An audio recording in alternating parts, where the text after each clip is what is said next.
Hello friends, welcome back to my channel SRK drama explain. Friends, ये video मैं लोगों के एंटरटेनमेंट के लिए बनाती हूँ, so please watch full, share, subscribe and like this video. So friend, part की स्टार्टिंग वहीं से होती है जहाँ पर प्रीवियस पार्ट फिनिश हुआ था। चिन और ईट दोनों मिल करके वी को परेशान कर रहे थे। डैड आते हैं, चिन को हिट करते हैं, तुम ज़रा साइड में हो जाओगे।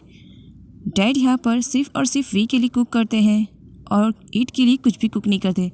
इस पर चिन कहता है, डैड ये तो गलत है, आपने सिर्फ वी के लिए कुक किया और ईट के लिए क्यों नहीं।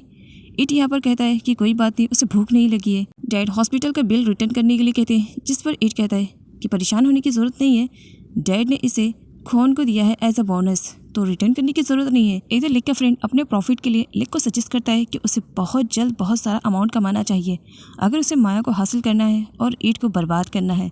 और यहाँ पर वो बहुत सारे आइडियाज़ देता है लेक को। अगले सीन में दिखाया जाता है लेक का फ्रेंड उसे अपने बॉस के पास जाना पड़ता है क्योंकि बहुत इम्पॉर्टेंट था बॉस से मिलने के लिए। जब वो अपने बॉस के पास पहुंचता है, बॉस उस पर भड़के हुए थे।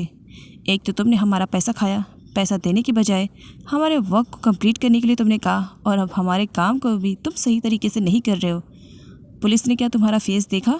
जिस पर लेक का फ्रेंड कहता है, नहीं पुलिस ने मेरा फेस तो नहीं देखा, लेकिन मुझे कुछ टाइम की और मोहलत दीजिए, मैं बहुत जल्द आपका सारा कर्जा उतार दूंगा। यहाँ पर बॉस को दिखाया जाता है जो लेग के फ्रेंड को गन देते ये कहते हुए कि वो सामने वाले बंदे को शूट करे। जिस पर लेग का फ्रेंड डरते हुए कहता है, बॉस गोली क्यों वेस्ट करते हो, रहने दो ना। जिस पर बॉस का कहने रहता है कि तुम्हें मेरे सारे ऑर्डर मानने पड़ेंगे। लेग ऐसा करता है बट गन में गोली नहीं रहती है। बॉस स्माइल करते हुए कहता है कि मैं तो तुम्हारा टेस्ट ले रहा था। खोन ईट को स्टडी करवाने के लिए आई हुई थी, ईट बस उसे घूरे चाह रहा होता। जिस पर खोन को बोलना पड़ता है, ओहो अब घूरना बंद करो, क्या बात है जल्दी बताओ। जिस पर वी कहता है, वैसे क्या सच में वी को तुम्हारे डैड लाइक करने लगे हैं? देखो क्या तुम मुझसे प्रॉमिस कर सकती हो? जिस पर खोन कहती, प्रॉमिस किस वजह से, क्यों करना है मुझे, वो भी तुमसे? जिस पर ईट कहता है, बस प्रॉमिस करना है, क्या तुम मुझसे प्रॉमिस करोगे? और साथ ही ये बताता है कि किस वजह से वो प्रॉमिस ले रहे हैं। ईट कहता है, तुम्हारे डैड भले ही वी को लाइक करते हैं, लेकिन तुम कभी भी उसे अपनी लाइफ में इन्वॉल्व नहीं करोगी, तुम उसे कभी भी लाइक नहीं करोगी, प्रॉमिस करती हो कि नहीं? खोन भी अपनी कंडीशन रखती है प्रॉमिस के लिए। यहाँ पर वो ईट से कहती है कि फ्यूचर में अब वो कभी भी किसी के साथ बाइक रेस नहीं करेगा। ईट मान जाता है। प्रॉमिस करने की वजह से ईट काफ़ी खुश था। वो खोन के नोज़ को टच करते हुए कहता है, चलो फाइनली तुमसे प्रॉमिस ले लिया है, याद रखना प्रॉमिस तोड़ना नहीं है। अच्छा बाय द वे मैं स्कूल जा रहा हूँ, बाय बाय कहकर ईट तो वहाँ से आराम से चला जाता है। पीछे शॉक में तो थी खोन। आगे दिखाया जाता है ईट को जब वो अपनी स्कूल में पहुंचता है, उसकी मुलाकात माया से होती है। माया को अपसेट देख करके ईट कहता है, अपसेट होने की ज़रूरत नहीं है, मैंने तुम्हारी न्यूज़ के बारे में सुना।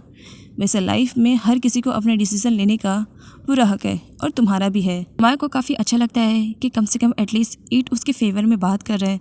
वो कहती है, सच में ईट तो मेरे बेस्ट फ्रेंड हो। जिस पर ईट स्माइल करते हुए कहता है, वो तो है, मैं तो तुम्हारा बेस्ट फ्रेंड हूँ, एंड बाय द वे फिक्र मत करो, मैं भी तुम्हारी इस सिचुएशन में तुम्हारी हेल्प करने की कोशिश करूँगा। लेकिन हाँ अभी टाइम हो गया है, तुम्हें क्लास में जाना चाहिए, एंड हाँ क्लास फिनिश होने के बाद तुम मुझसे मिलना ज़रूर, एक्चुअली मुझे तुमसे कुछ बात करनी है। क्लास फिनिश होने के बाद ईट और माया दोनों एक साथ जा रहे होते हैं। दोनों एक दूसरे की कंपनी को एंजॉय कर रहे थे। तभी एक बाइकर वाला आ करके माया को जस्ट टक्कर देने ही वाला था, लेकिन ईट संभाल लेता है। आगे चल करके मालूम पड़ता है कि यह कोई और नहीं लेक है। ईट गुस्से में लेग को हिट करने के लिए जाता है। पहले तो ईट बचने की कोशिश करता है, लेकिन बाद में अपने फ्रेंड के सजेशन की वजह से वो ईट से कहता है, हाँ ब्रो तुम मुझे हिट करो, तुम्हारी रेपुटेशन को बर्बाद जो करना है, हिट मी। जिस पर ईट कहता है, मैं तुम्हें नहीं हिट करूँगा, जाओ यहाँ से।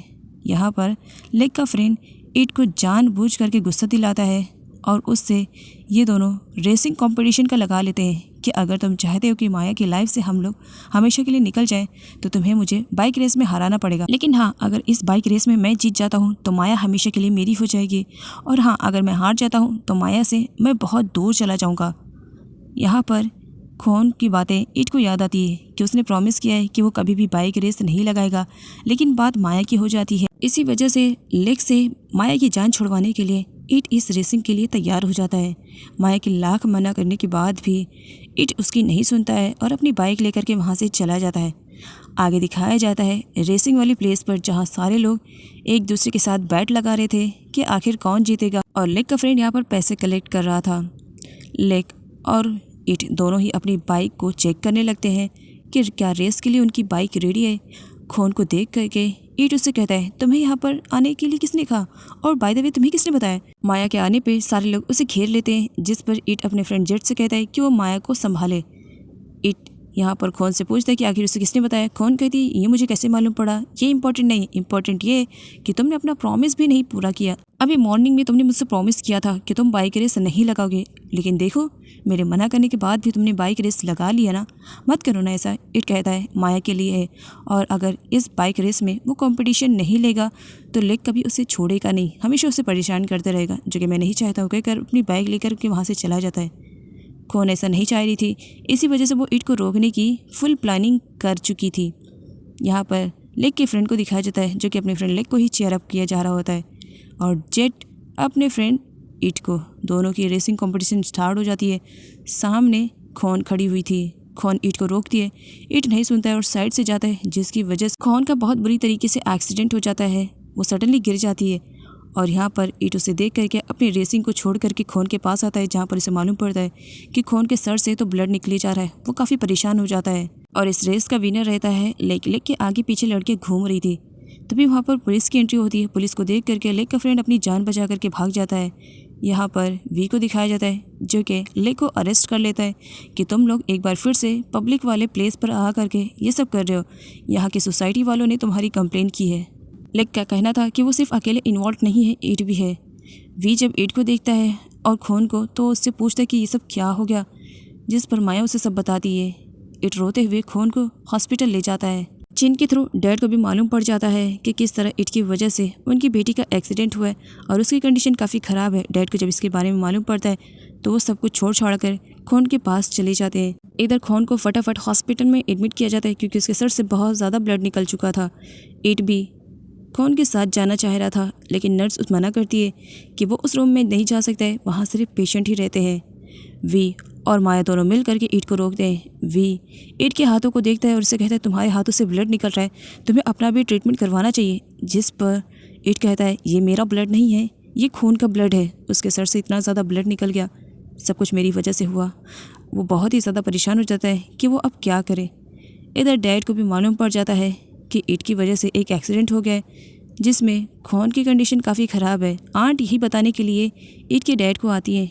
तब ईट के डैड बताते हैं कि उन्हें पहले से मालूम पड़ गया है, और वो हॉस्पिटल जा रहे हैं खोन को विज़िट करने के लिए, क्योंकि सुना है कि खोन के सर से बहुत ज़्यादा ब्लड निकल गया है, कहीं कोई मसला ना आ जाए। खोन को अभी तक होश नहीं आया था, जिसकी वजह से ईट काफ़ी परेशान था कि अगर खोन को कुछ हो जाएगा तो वो अपने आप को कभी माफ़ नहीं कर पाएगा। खोन के डैड भी वहाँ पर आ जाते हैं वी के थ्रू। यहाँ पर जब उन्हें मालूम पड़ता है, उन्हें तो पहले से मालूम था, जहाँ पर ईट को दिखाया जाता है वो अपनी गलती लेने के लिए तैयार था कि ये सब कुछ उसकी वजह से हुआ। डैड उस पर भड़क पड़ते हैं, तुम्हें तो मैं बाद में देख लूँगा, इस वक्त मेरी बेटी मेरे लिए बहुत ही ज़्यादा इम्पोर्टेंट है। याद रखना, अगर मेरी बेटी को कुछ भी हुआ तो तुम्हें जान से मैं मार डालूँगा। मेरी बेटी से मैं बहुत ज़्यादा प्यार करता हूँ, उसे बिल्कुल भी हर्ट होते हुए तो मैं देख नहीं सकता हूँ, इसलिए मेरी नज़र से दूर हो जाओ। इस पर ईट कहता है कि वो वहाँ से नहीं जाएगा जब तक कि खून ठीक नहीं हो जाती है। डैड उसे हिट करने की भी धमकी देते हैं, लेकिन ईट अपनी ज़िद पर अड़ा हुआ था कि जब तक खून को होश नहीं आएगा वो वहाँ से नहीं जाएगा। खून के डैड के गुस्सा करने पर वी ईट को समझाता है कि वो खून के डैड को थोड़ा सा वक्त दे, उन्हें अकेला छोड़ दे। ईट नहीं मानता है। आगे दिखाया जाता है ईट के डैड को, जो कि हॉस्पिटल में खून को विज़िट करने के लिए आए हुए थे। ईट के डैड और खून के डैड दोनों एक दूसरे से मिलते मिलते रह जाते हैं। इधर दिखाया जाता है ईट को परेशान होते हुए डैड आते हैं, और ईट यहाँ पर सारी सिचुएशन के बारे में बताता है। डैड कहते हैं, ओ अच्छा ऐसी बात है। यहाँ पर डैड ईट से कहते हैं कि वो परेशान ना हो, वो सिचुएशन को हैंडल कर लेंगे, उसे घर जाना चाहिए। ईट घर जाने से मना कर देता है। डैड कहते हैं कि वो खून की पूरी रिस्पॉन्सिबिलिटी उठाने के लिए तैयार हैं, और जितना भी खर्च रहेगा वो पे करेंगे। जिस पर ईट कहता है कि खून के डैड ऐसे नहीं है, वो आपका अमाउंट नहीं लेंगे। खून के डैड खून के पास बैठे हुए थे। काफ़ी टाइम के बाद जब खून को होश आता है, अपने सामने अपने डैड को देख लिए, वो बहुत ज़्यादा परेशान दिखाई दे रहे थे। डैड परेशान ना हो इसी वजह से खून कह देती है, आई एम फाइन डैड, आपको फिक्र करने की बिल्कुल भी ज़रूरत नहीं है। खून के ही ओपीडी में एक इमरजेंसी पेशेंट आता है जिसका ट्रीटमेंट किया जा रहा था। ईट के डैड खून को अमाउंट देने की बात करते हैं, जिस पर खून उन्हें थैंक्स भी बोलती है और सॉरी भी बोलती है कि मैं आपके पैसे को एक्सेप्ट नहीं कर सकती हूँ, मेरे डैड सारी सिचुएशन को हैंडल कर लेंगे। खून के मना करने की वजह से ईट के डैड की नज़रों में अब खून की और भी ज़्यादा रिस्पेक्ट होने लगी थी, क्योंकि उनका कहना था कि अगर खून की जगह पर दूसरी लड़की होती तो वो उनसे बहुत सारे अमाउंट चार्जेस करती।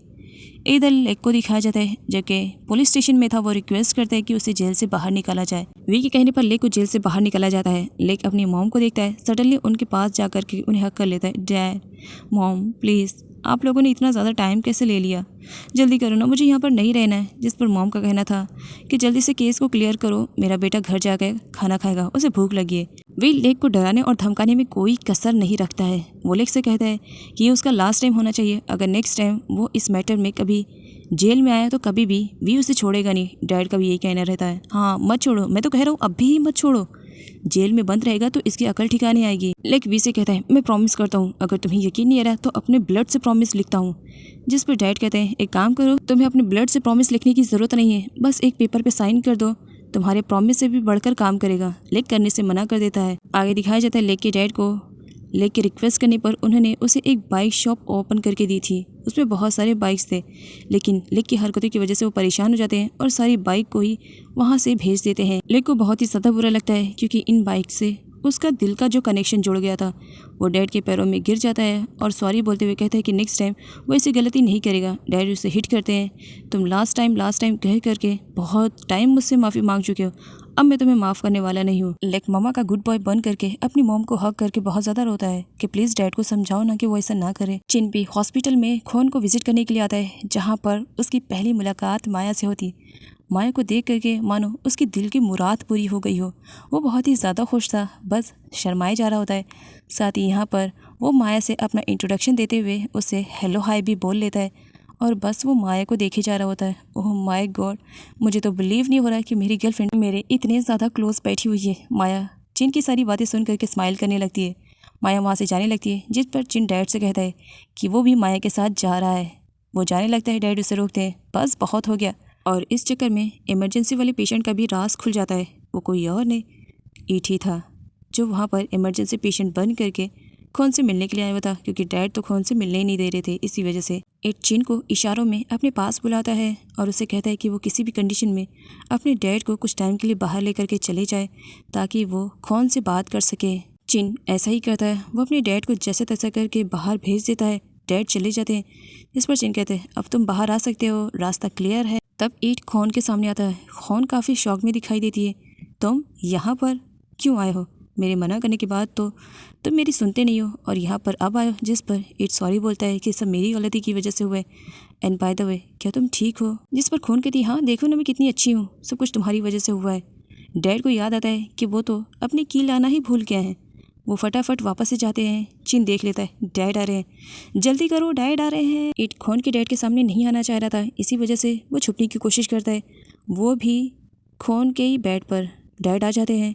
उन्हें खोन के बेड पर कुछ अजीब लगता है। वैसे आपकी क्या राय है, कमेंट करके ज़रूर बताइए, क्या ईट पकड़ा जाएगा या नहीं।